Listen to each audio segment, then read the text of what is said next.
Bonjour à toutes, bonjour à tous, bienvenue à notre écho du jour. Nous sommes ravis de vous retrouver sur cette plateforme d'écho d'en haut, la plateforme où le Seigneur nous accorde la grâce de construire des relations solides, bâties selon les principes divins et selon la pensée de Christ. Nous croyons vraiment que là où vous êtes aujourd'hui, vous allez bien et que le Saint-Esprit vous porte, vous déverse sur vous encore une mesure de sagesse pour continuer à construire ces relations parce que l'être humain, Dieu nous a créés ainsi. Nous sommes des êtres relationnels. Nous ne pouvons pas vivre à côté dans nos coins tout seuls, mais nous avons été créés pour vivre avec les autres.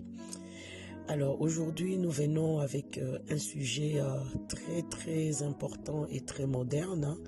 Moderne parce que c'est tellement vu, c'est tellement démocratisé pour dire que c'est tellement répandu maintenant, normalisé donc dans notre société du 21e siècle.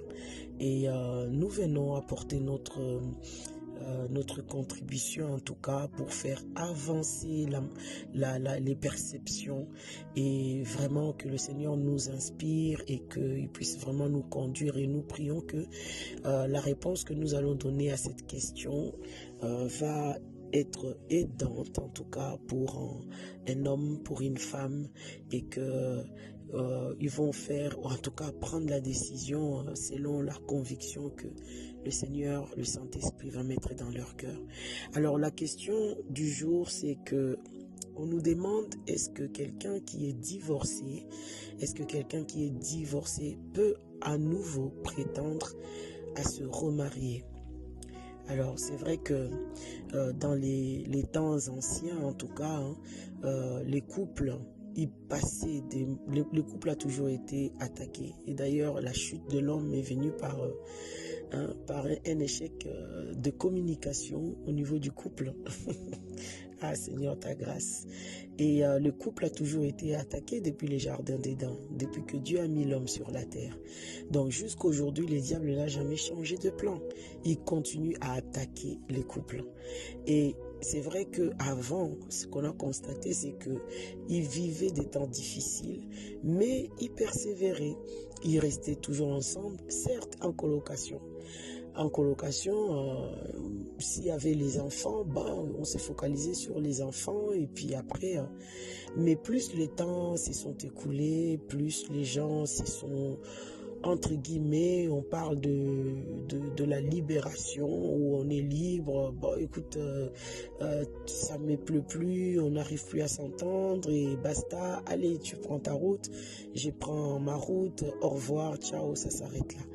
Ça, c'est le comportement d'aujourd'hui, et ce qui fait qu'on se retrouve énormément avec sur le marché des célibataires qui ne sont pas encore mariés, et on trouve un nouveau genre de célibataires.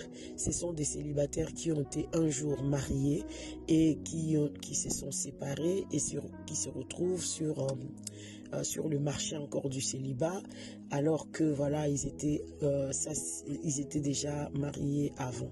Maintenant, est-ce que ces types de célibataires peuvent encore prétendre au mariage?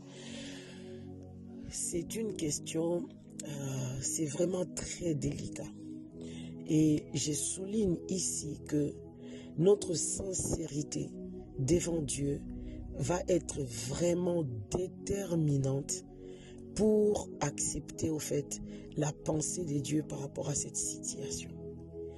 Dans la parole de Dieu, je crois que c'est dans Matthieu 17, lorsque les Juifs tentent un piège à Jésus en lui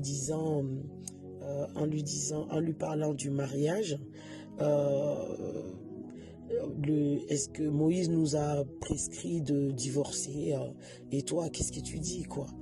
Et moi, ces passages, ça m'a toujours fait rire parce que ce sont des pharisiens qui viennent tenter ou en tout cas piéger Jésus. Mais la conversation ne se termine pas avec les pharisiens, mais plutôt avec ses propres disciples. Et c'est pour nous dire combien la question elle est profonde, la question elle est pertinente en fait. La pensée du commencement pour Dieu, c'est que Dieu a uni, que personne ne puisse le séparer. Même pas les couples, le marié eux-mêmes. On n'a pas le droit. Une fois on a contracté l'alliance elle est supposée aller jusqu'à l'éternité. Bon, en tout cas, elle va s'arrêter les jours où l'un des conjoints va quitter la terre. C'est là que cette alliance va s'arrêter. Ça, c'est ce que Dieu a préconisé. Mais on voit dans cet échange de Jésus avec les pharisiens et les disciples concernant les divorces, Jésus leur dit, par contre, néanmoins, il y a une cause ou une raison en tout cas qu'on peut accepter que voilà, c'est fini. Au fait, c'est même pas une raison, c'est une conséquence logique par rapport au sens même de l'alliance. Parce que l'alliance suppose que nous sommes devenus un jusqu'à ce que la mort va nous séparer et qu'on ne peut pas, le principe de l'alliance, on ne peut pas contracter deux alliances en même temps. Donc, partant du principe de l'alliance, qu'on ne peut pas contracter deux alliances en même temps, sachant que le rapport sexuel confirme ou scelle l'alliance du mariage, c'est pour ça, lorsqu'il y a eu adultère, et comme on ne peut pas contracter deux alliances à la fois, ça veut tout simplement dire que il n'y a plus la première alliance, au fait. C'est-à-dire que lorsque je contracte un rapport sexuel avec quelqu'un à l'extérieur de mon conjoint, je viens d'annuler l'alliance que j'avais avec ma femme parce que je viens d'en contracter une autre, au fait. C'est pour ça l'adultère est la suite logique, la raison logique pour arrêter une alliance qui a été contractée auparavant et qui peut être, enfin, c'est pas qui peut, et qui donne accès fatalement au divorce en fait. Mais si c'est pas l'adultère qui est cause de séparation, devant Dieu, ce n'est pas valable.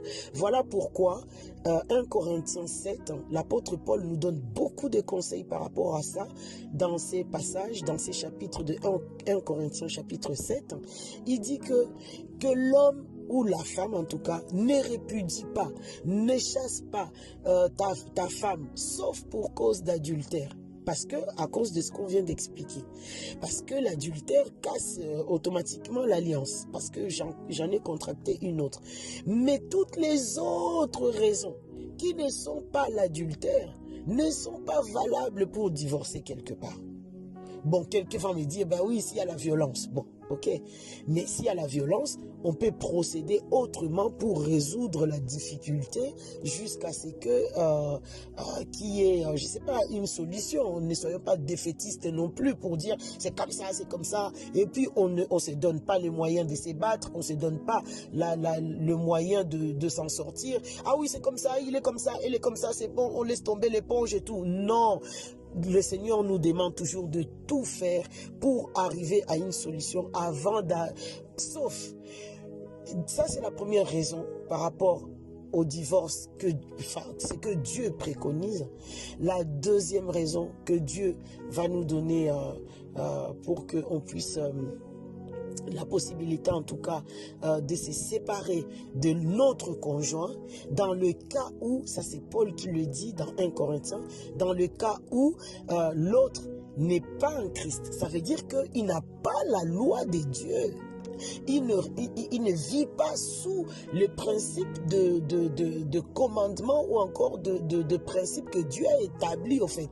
Et du moment où l'autre personne n'est pas sous principe de Dieu, la personne qui est sous principe de Dieu, s'il consent de rester avec la personne, tu es libre.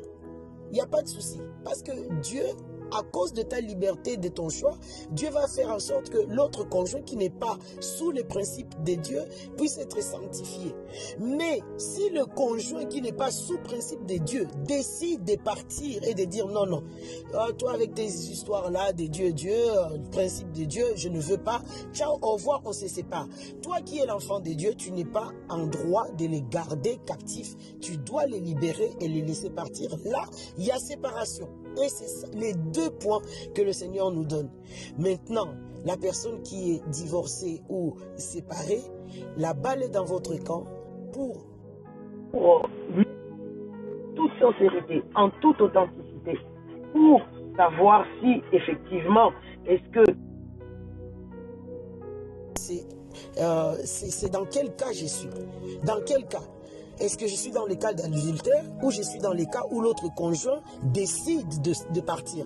Et attention, cher enfant de Dieu, n'influence pas les non-croyants avec qui tu es en alliance de tout faire pour te quitter parce que, je sais pas, ça c'est de la manipulation. Ce n'est pas bon. Il doit partir en son âme et conscience parce qu'il ne veut pas. Et toi, tu ne peux pas l'influencer pour te quitter. Donc voilà la réponse. Et dans ces cas-là, si c'est pas l'adultère ou encore l'autre conjoint qui te quitte parce qu'il ne veut pas, parce que tu es en Christ, là, il n'y a pas de raison en fait de s'en faire. Si tu es dans ce cas-là et que tu veux te remarier, dans le cas du conjoint qui est parti parce qu'il ne consent pas, tu es libre de contracter une autre alliance. Mais 1 Corinthiens 7 nous dit, mais c'est lui qui divorce, qui ne se marie plus. Donc les choses sont à voir au cas par cas. Nous prions que le Seigneur nous accorde la grâce et qu'il vous bénisse. Si vous avez des questions selon votre cas et que vous voulez voir clair, notre plateforme, elle est là. Écrivez-nous, vous avez les liens pour poser vos questions. Il n'y a pas de souci, nous pouvons continuer la discussion de manière individuelle ou encore collective. Il n'y a pas de souci.